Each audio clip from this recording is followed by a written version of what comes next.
Assalamualaikum students. I am going to explain you first model question paper of our SSLC third language English, and first of all I going to explain you 8 questions. First 8 multiple choice questions.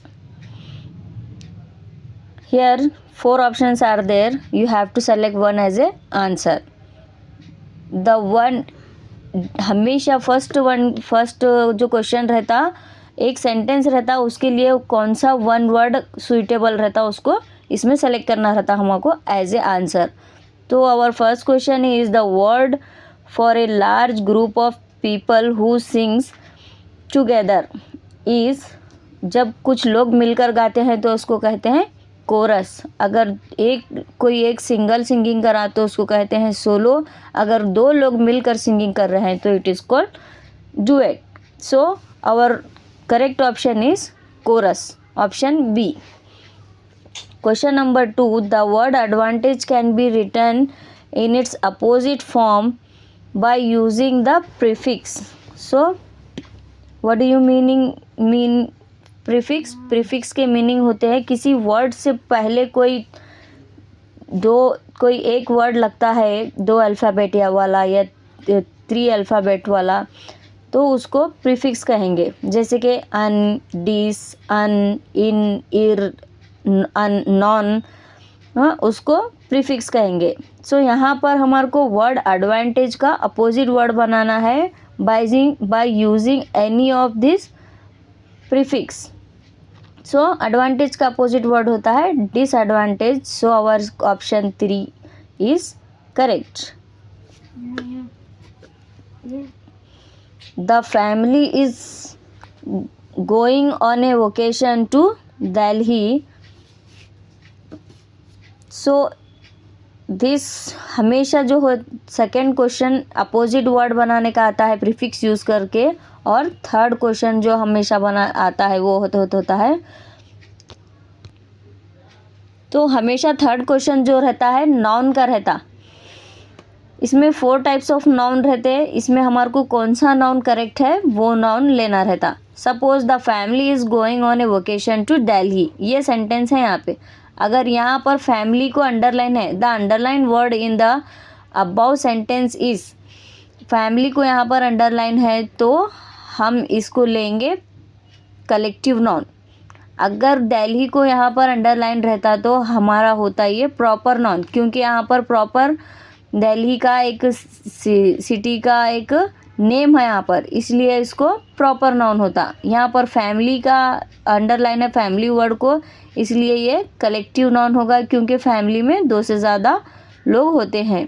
So our collective noun option C is correct. Question number 4. The glass is dash the table. Here simply we have to choose one preposition. So which preposition we have to take? On. The glass is on the table. On is option A. On is our correct answer. A woodcutter was cutting a piece of wood near a river. Here is a sentence is एक woodcutter river के near नज़दीक में जो है would cutting कर रहा है, लकड़ी कटिंग कर रहा है. सो फिफ्थ क्वेश्चन हमेशा यही रहता है कि आपको एक सेंटेंस दिया जाता, उस सेंटेंस से रिलेटेड क्वेश्चन फ्रेम करना रहता, और उसमें क्वेश्चन फ्रेम करने के लिए एक वर्ड को अंडरलाइन किया हुआ रहता. वो वर्ड को हटाए तो उसको एज ए आंसर लियो बोलता आप लोगों को. जैसे कि यहाँ पर लिखा हुआ है the question that can be frame to get the underlined word as answer is. Underline word को आंसर समझते हुए आपको क्वेश्चन फ्रेम करना है. इसका मतलब ये है कि ये चारों ऑप्शंस में से किसी भी क्वेश्चन में अंडरलाइन वर्ड नहीं रहना, किसी एक में अंडरलाइन वर्ड नहीं रहना. अगर एक में है तो वो क्वेश्चन करेक्ट नहीं रहता क्योंकि ये आंसर है हमारा. So the word who option A is who was cutting a piece of wood near a river. So यहाँ पर ये word cutting आया, so it is our wrong option. Where was the wood cutter cutting? यहाँ पर भी cutting word आया तो ये भी ऑप्शन करेक्ट नहीं है. What was the woodcutter doing near a river? woodcutter river के नियर क्या कर रहा. सो यहाँ पर इसमें ये ऑप्शन में ऑप्शन सी में जो है नी वर्ड कटिंग नहीं आया, तो इसलिए हमारा ऑप्शन सी इज करेक्ट. यहाँ ऑप्शन डी में भी कटिंग वर्ड आया है, so D also wrong. We have to take only option C as a answer. Question number 6. How beautiful the starry sky. This sentence is exclamatory sentence. Exclamatory sentence वो होता है जो हमारे emotions में निकलता है. तो ये जैसे किसी चीज़ को देखते ही कोई चीज़ हमको पसंद आ जाती है तो हम ऐसे ही तारीफ़ में कह देते हैं, वाह what a beautiful rose, how beautiful day, how beautiful climate today, ऐसे. तो हमारे को इसको जस्ट क्या करना है, the above sentence can be change into an assertive sentence. हमेशा असर्टिव सेंटेंस में ही चेंज करना रहता है. एक्सक्लेमेटरी सेंटेंस का ही क्वेश्चन होता है हर बार SSLC थर्ड लैंग्वेज इंग्लिश में. सो इसको हमारे को असर्टिव सेंटेंस में चेंज करना है, मतलब एक नॉर्मल सेंटेंस में हमारे को इसको चेंज करना है. तो जब कोई चीज़ ज़्यादा अच्छी दिखी तो ही हम उसकी तारीफ़ करते हैं. The starry sky looks very beautiful is correct. और यहाँ पर the starry sky looks beautiful है, the starry sky is beautiful, the starry sky was beautiful. यहाँ पर तीनों ऑप्शंस में वेरी नहीं है, तो यहाँ पर वेरी है, ज़्यादा खूबसूरत है, वो ज़्यादा तारीफ़ की गई है, इसीलिए option A is correct. We have to take option A as a answer. Our seventh question is, she is too young to drive a car. So we have to move these two and add so that not or so that cannot. तो इस sentence का meaning है, she is too young to drive a car. वो बहुत छोटी है car drive करने के लिए. तो यहाँ पर कार ड्राइव नहीं करने के लिए कहा जा रहा है एक लड़की को. This is can be written by removing to and using so that not as. She, option A, she is so young that she cannot drive a car. वो बहुत छोटी है, यहाँ पर TOO निकाल कर so लगाया गया है और यहाँ पर ये टू निकाल कर that she cannot लगाया गया है drive a car. तो वो कार ड्राइव नहीं कर सकती. ऑप्शन बी में देखो, she was so young that she could not drive a car.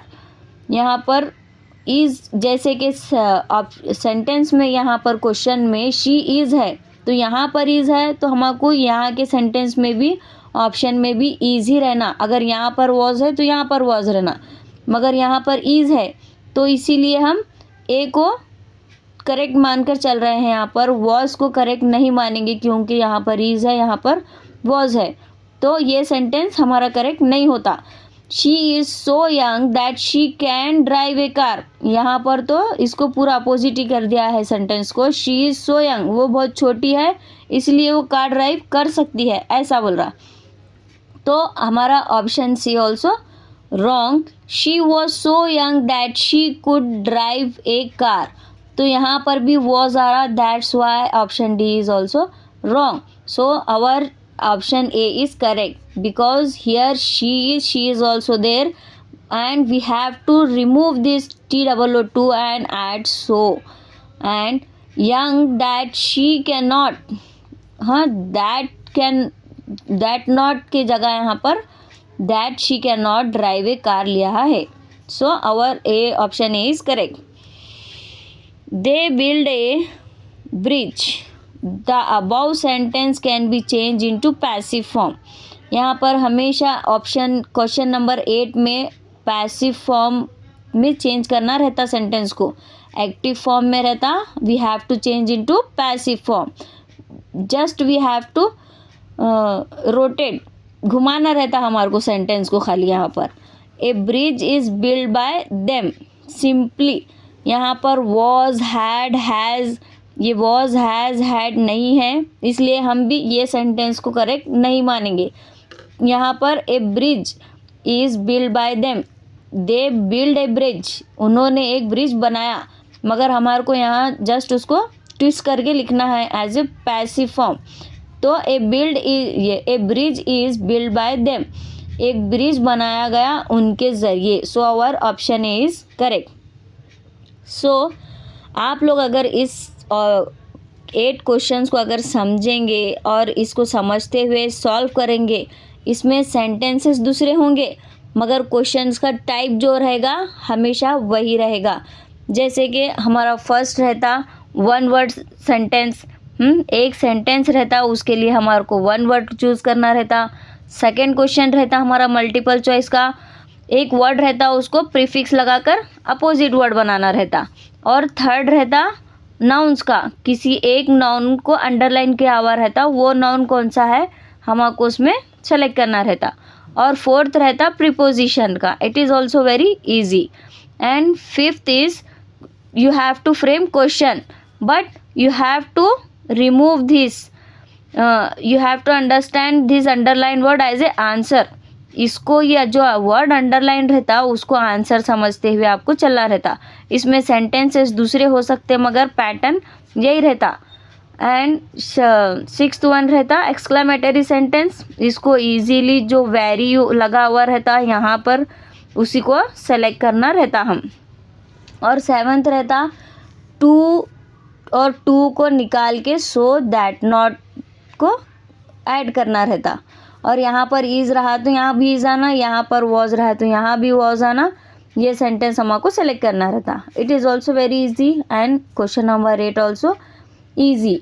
और यहाँ पर भी एक सिंपल सेंटेंस रहता, पैसिव से एक्टिव सेंटेंस रहता, एक्टिव फॉर्म में रहता एक सेंटेंस, उसको पैसिव फॉर्म में कन्वर्ट करना रहता। अगर आप ये 8 क्वेश्चंस को समझ लिए तो easily you can score 8 marks, understand. And if you have any doubt, अगर आपको कोई डाउट है तो आप कमेंट सेक्शन में मुझे पूछ सकते हैं।